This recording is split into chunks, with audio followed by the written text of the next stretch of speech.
It was a bustling evening at one of the city's most prestigious restaurants, a place where the elite gathered, their laughter mingling with the soft hum of classical music. The chandeliers sparkled above, casting a golden glow on the immaculately set tables. Outside, a light drizzle fell, painting the streets with a shimmering reflection of the city lights. Warren Buffett stepped out of a cab, dressed in his signature modest attire, a simple jacket, well-worn shoes, and a plain watch. There was nothing flashy about him, nothing that screamed wealth or power. He had decided to stop by the restaurant unannounced, drawn by its reputation and curiosity, to observe how it operated firsthand. As he walked in, his calm demeanor blended seamlessly with the air of casual refinement. The receptionist, a young man in a tailored suit, glanced up briefly as Warren approached.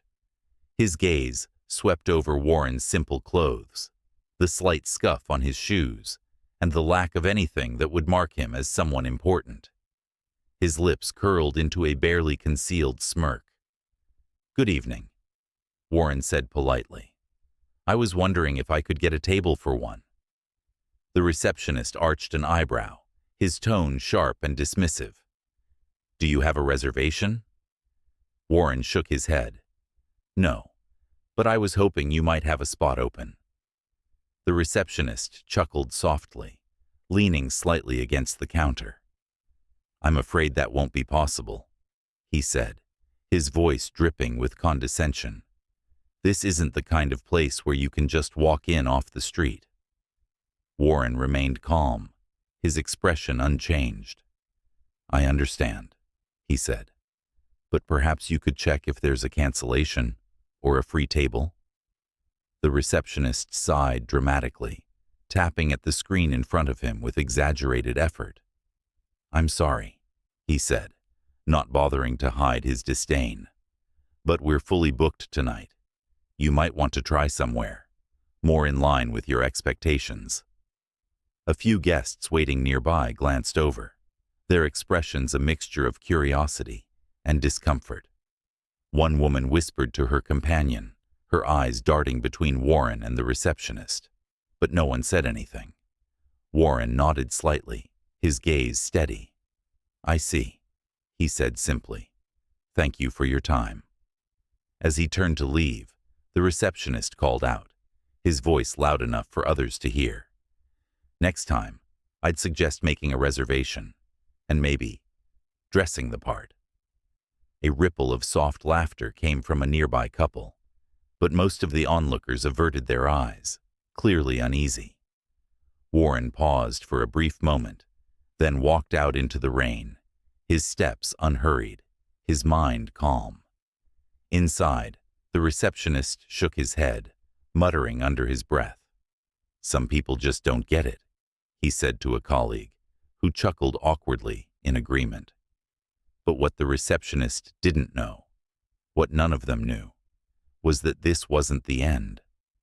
Warren had seen everything he needed to see, and the storm brewing wasn't just outside in the rain. The rain fell steadily as Warren walked away from the restaurant, his face calm but thoughtful. He wasn't angry. Warren rarely got angry. Instead, he felt a familiar curiosity, the kind that had always driven him to dig deeper, to understand people's motivations. Tonight, he had seen something in the receptionist's behavior that went beyond simple rudeness. It was a subtle, ingrained arrogance, a belief that worth could be measured by appearances. Warren stopped at a nearby cafe and ordered a cup of tea. As he sipped, he pulled out his phone and made a quiet call. "James," he said, his voice steady, "I want a full report on how the team is managing the restaurant downtown. Check customer feedback, employee conduct, everything. Send it to me by tomorrow morning." James, his assistant, didn't ask questions. He knew better than to pry, when Warren's tone carried that particular weight. "I'll get on it right away," he said. The next morning, Warren sat at his desk, reading through the detailed report James had sent. The restaurant had high customer ratings, but there were consistent complaints about the reception staff. Words like dismissive, unprofessional, and rude appeared more than once. It wasn't surprising, given what Warren had experienced firsthand. Still, he wanted to be sure before taking any action. Later that evening, Warren returned to the restaurant. This time, he didn't come alone. Two executives from his hospitality division accompanied him, their tailored suits and polished demeanor instantly commanding respect. Warren himself still wore his simple jacket and modest shoes, blending in as though he were just another guest. As they entered, the same receptionist was at the desk, his confident smirk still firmly in place. His eyes flicked over Warren briefly, but he paid more attention to the two executives. "Good evening," the receptionist said, his tone suddenly polite. "Do you have a reservation?" The taller of the two executives stepped forward. "We're here to meet someone," he said, glancing at Warren. The receptionist barely spared Warren a glance before addressing the executives. "Of course. Let me see if we can arrange something for you." His tone was smooth, almost obsequious, a stark contrast to how he'd treated Warren the previous night. Warren remained silent, watching as the receptionist scrambled to accommodate the apparent importance of the two well-dressed men. But before the receptionist could lead them to a table, one of the executives turned to Warren. "Sir," he said, his voice respectful, "would you like to take a seat now?" The receptionist froze, his confusion evident. Who is—" Warren stepped forward, his expression calm, but unyielding. "I believe you spoke to me last night," he said, his voice quiet but firm. "It seems you didn't recognize me then." The color drained from the receptionist's face. He stammered, I didn't mean to offend. I thought—" Warren held up a hand, stopping him. "What you thought," he said, "is exactly the problem. You assumed I wasn't worth your time because I didn't fit your idea of someone important. You judged me before you even heard what I had to say." The restaurant had grown quieter, nearby patrons sensing that something significant was happening. The receptionist's discomfort was palpable, his once confident demeanor now replaced with nervous humility. Warren turned to the executives. "This isn't just about me," he said, his voice carrying across the room. "How many other guests have been treated this way? How many people walked out of this restaurant feeling unwelcome because they didn't meet someone else's arbitrary standards?" One of the executives nodded solemnly.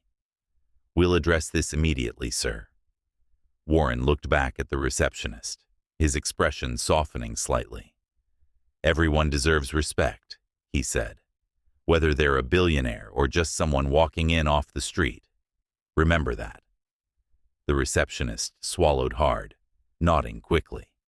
"I'm so sorry, sir. It won't happen again." Warren gave him a small, measured nod. "I hope not. Because the success of this restaurant isn't just about the food. It's about the experience, the way people feel when they walk through those doors. That's what matters." As Warren turned to leave, the room buzzed with quiet whispers. The receptionist remained rooted to his spot, his face a mixture of shame and gratitude. The lesson he'd learned wasn't just about his job. It was about how he viewed people and the kind of person he wanted to be moving forward. Outside, the rain had stopped, and Warren looked up at the clearing sky. Another day, another small step toward making the world a little better. One moment, one person, one lesson at a time. As Warren stepped outside, the cool evening air felt refreshing, but his mind was still busy with thoughts. The receptionist had apologized, but Warren knew that apologies alone didn't change behavior. He needed to ensure the lesson went deeper, not just for that one person, but for everyone who worked at the restaurant. He turned to the executives who had accompanied him. "I want you to conduct a full staff meeting," he said firmly. "Everyone from the wait staff to the management needs to understand that this isn't just a restaurant. It's a reflection of how we treat people, no matter who they are." One of the executives nodded. "We'll make it a priority," he said, "and we'll review the entire customer service process. This won't happen again." Warren's gaze softened slightly. "Good," he said, "but don't just lecture them. Show them why it matters. Share stories. Help them understand the people they're serving." The executives nodded again, sensing the weight of his words. As Warren walked toward his car, he thought about how this wasn't just about one restaurant or one employee. It was about creating a culture of respect, something he believed in deeply. The next morning, the receptionist arrived at work earlier than usual, his nerves still raw from the previous night. He had spent hours replaying the encounter in his head, feeling both embarrassed and determined to do better. But as he walked through the front doors, he noticed something unusual. In the middle of the restaurant, several staff members were gathered, whispering and pointing at something near the entrance. As he approached, he saw a small group of people sitting quietly at one of the tables. They didn't look like the typical customers. No designer clothes, no polished shoes. They looked ordinary. The receptionist hesitated, unsure of what to do. Just then, the manager approached, her expression firm. "These guests are here at Mr. Buffett's request," she said, her tone leaving no room for argument. "He wanted them to experience the restaurant, no matter their circumstances." The receptionist's heart sank. This wasn't just a test. It was a lesson. For the first time, he saw the restaurant through their eyes, not as a status symbol, but as a place that could make someone feel special, even if just for a moment. He guided them through the menu, his tone softer and more genuine with each interaction. Later that afternoon, Warren returned to the restaurant, this time staying in the background to observe. He watched as the staff worked, their attitudes noticeably different. The receptionist, in particular, seemed transformed, no longer smug or dismissive, but attentive and respectful. Warren nodded to himself, satisfied that the changes were taking root. But just as he was preparing to leave, one of the executives approached him with a concerned expression. "Sir," he said quietly, "we've uncovered something during our review. One of the managers has been encouraging the staff to prioritize high-profile guests. It's not an official policy, but it's been happening for a while." Warren's face hardened. "Who?" The executive hesitated, then handed Warren a folder.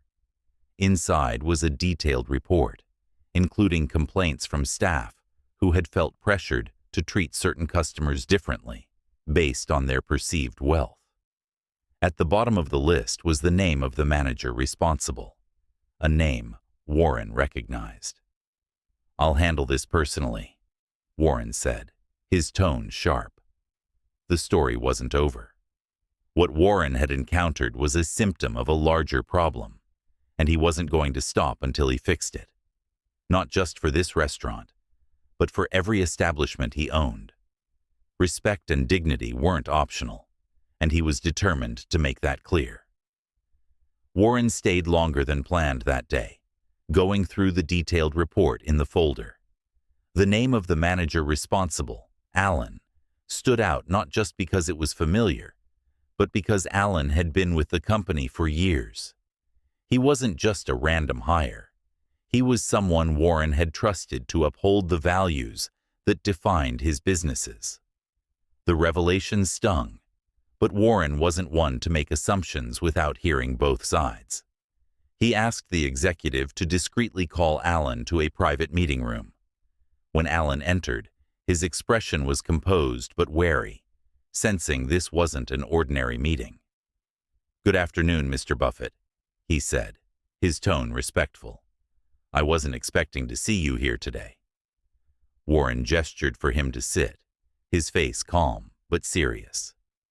"Alan, I've been reviewing some concerns about the way this restaurant is being managed," he began, his voice steady. "I want to understand your perspective." Alan frowned slightly, his confusion genuine. "Concerns? About what specifically?" Warren placed the folder on the table and slid it toward him. "I've received feedback that certain guests are being prioritized over others, not based on reservations or availability, but on their perceived status. I need to know if you've been involved in encouraging this." Alan's face shifted, a flicker of defensiveness crossing his features. "Mr. Buffett, with all due respect, this is a high-end restaurant. Our clientele expects a certain level of exclusivity. It's not about favoritism. It's about maintaining the image of the establishment." Warren's gaze didn't waver. "And where does that leave someone who walks in, wearing a modest jacket or scuffed shoes? Do they deserve less respect? Less dignity?" Alan hesitated, clearly uncomfortable under Warren's scrutiny. "It's not personal," he said finally. "It's just business. People with influence and wealth are the ones who keep places like this running." Warren leaned back in his chair, his expression unreadable. "Alan," he said slowly, "I built this company on the principle that everyone deserves respect, regardless of what they look like or how much money they have. If we start treating people differently based on appearances, we lose something far more valuable than revenue. We lose trust, and trust is what makes a business last." Alan's composure faltered slightly, and he glanced down at the folder, flipping through the reports. "I understand your point, Mr. Buffett," he said after a long pause. "I didn't mean for it to come across that way, but we have to strike a balance." Warren nodded, his tone softening but still firm. "I appreciate that you've been trying to maintain standards, Alan, but prioritizing some guests at the expense of others isn't balance. It's bias, and it's not the kind of culture I want in any of my businesses." Alan nodded slowly, the weight of Warren's words sinking in. "I'll make sure it changes," he said, "starting today." Warren gave a small nod of approval. "Good," he said, "but it won't just be on you. I want every employee, from the reception desk to the kitchen, to undergo retraining on our core values. Respect, kindness, and fairness aren't optional. They're requirements." Later that evening, Warren stayed to observe the changes in motion. The receptionist who had humiliated him the night before was now handling guests with a noticeable effort to be kinder and more accommodating. Staff members moved with a sense of purpose, their interactions more genuine and attentive. But just as Warren was beginning to feel the shift, one of the waitstaff approached him hesitantly. She was young, likely in her early 20s, and her hands fidgeted nervously as she spoke. "Excuse me, Mr. Buffett," she said softly. "I didn't mean to interrupt, but there's something you should know." Warren turned to her, his expression encouraging. "Go ahead." She glanced around, lowering her voice. "It's about Alan. I overheard him on the phone earlier. He was talking to someone about cutting corners on staffing costs. He mentioned something about keeping appearances up front while scaling back behind the scenes. It didn't sound right." Warren's jaw tightened slightly, though his tone remained calm. "Thank you for bringing this to my attention," he said. "You did the right thing." As the waitress walked away, Warren's mind churned. It seemed Alan's approach to business went deeper than favoritism at the reception desk. If he was compromising the integrity of the restaurant behind the scenes, it wasn't just a policy issue. It was a betrayal of trust. Warren knew he had to act, but he also knew he needed more information. The stakes were higher now, and the next move had to be precise. The twists in the story weren't over, and Warren was determined to uncover the full truth. Warren leaned back in his chair, his expression thoughtful, as the weight of the waitress's words settled over him. Alan had seemed cooperative during their conversation, but if what she overheard was true, his motivations ran deeper than just maintaining appearances. Warren knew that any misstep in handling this situation could ripple through the entire restaurant's reputation and culture. The next day, Warren discreetly asked James, his trusted assistant, to look into Alan's recent activities. Check his expense reports, staffing budgets, and any recent changes he's implemented, Warren instructed. And don't let him know we're looking. By the afternoon, James had returned with concerning findings. It looks like Alan's been quietly reducing staff hours, James said, sliding a folder across the desk. He's cutting corners on kitchen and cleaning staff while focusing most of the budget on front-of-house employees. He's funneling resources toward things that are visible to guests while neglecting the foundation. Warren's brow furrowed as he scanned the documents. It was all there in black and white. Alan's strategy to prioritize appearance over substance. But what stood out most was a flagged payment, a large, unexplained withdrawal from the restaurant's account. The note simply read, "Consulting services." "This doesn't look right," Warren said, tapping the line item with his finger. "Find out who this payment went to." James nodded, leaving the room to investigate further.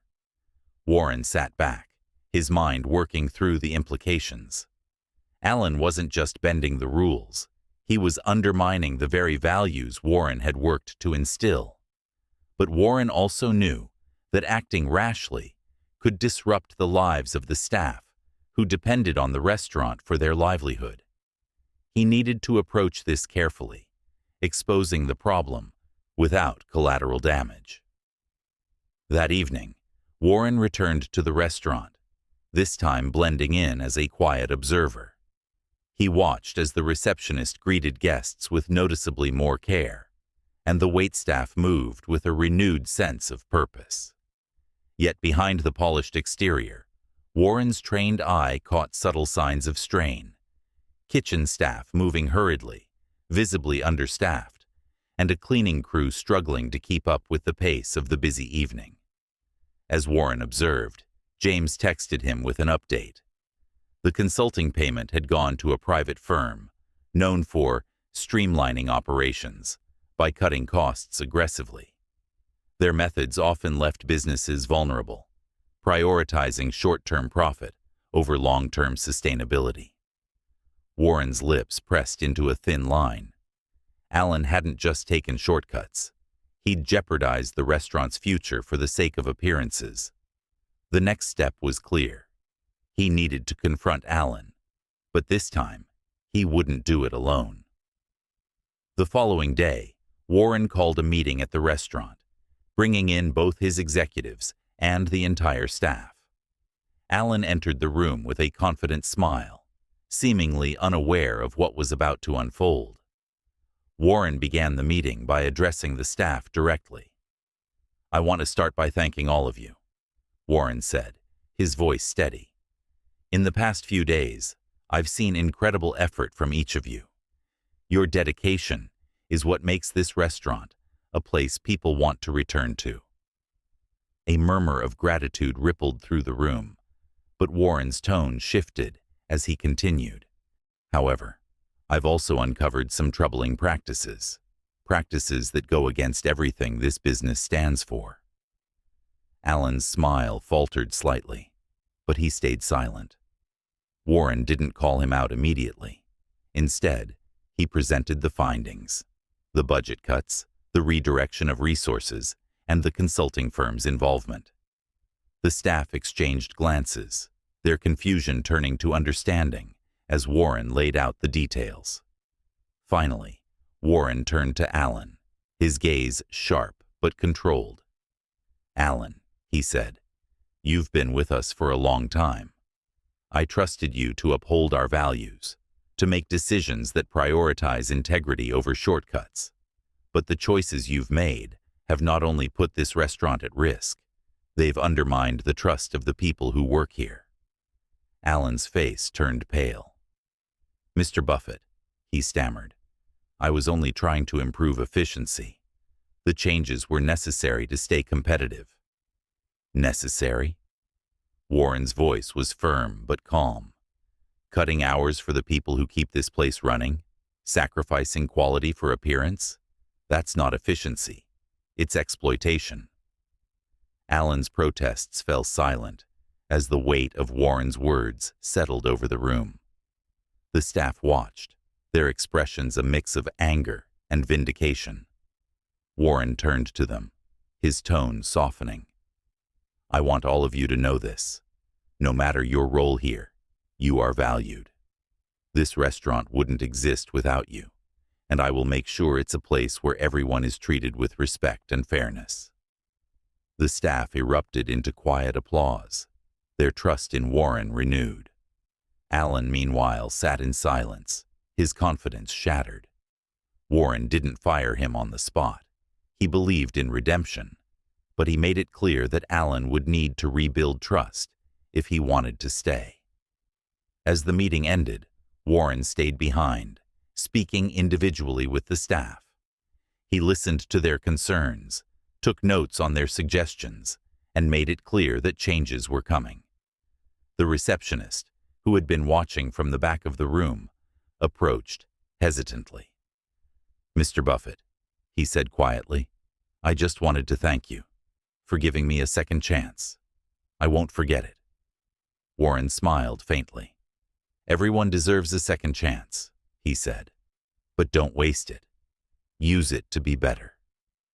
As Warren left the restaurant that night, he felt a sense of accomplishment, but he knew the work wasn't over. This wasn't just about fixing one restaurant. It was about setting a standard, creating a culture of respect and fairness that would ripple outward. The twists had revealed the cracks, but Warren was determined to turn those cracks into opportunities for growth. As the staff dispersed, the energy in the restaurant was markedly different. The lingering tension from earlier had been replaced with a sense of hope and renewed purpose. Warren sat in a quiet corner, observing the interactions among the team. They seemed lighter, more collaborative, and for the first time in days, the restaurant felt like a place where respect and dignity were not just ideals, but tangible values. Alan approached Warren cautiously, his earlier confidence replaced by humility. "Mr. Buffett," he began, his voice quiet but steady, "I want to apologize. I lost sight of what really matters. I thought I was doing what was best for the business, but I realize now I was wrong." Warren looked at him for a long moment, his expression unreadable. Finally, he nodded. "It's not enough to apologize, Alan. Words mean little without action. I'm giving you a chance to stay, but under one condition. You'll undergo leadership training, and you'll work directly with the staff you've impacted. You need to earn back their trust." Alan nodded quickly, a flicker of relief crossing his face.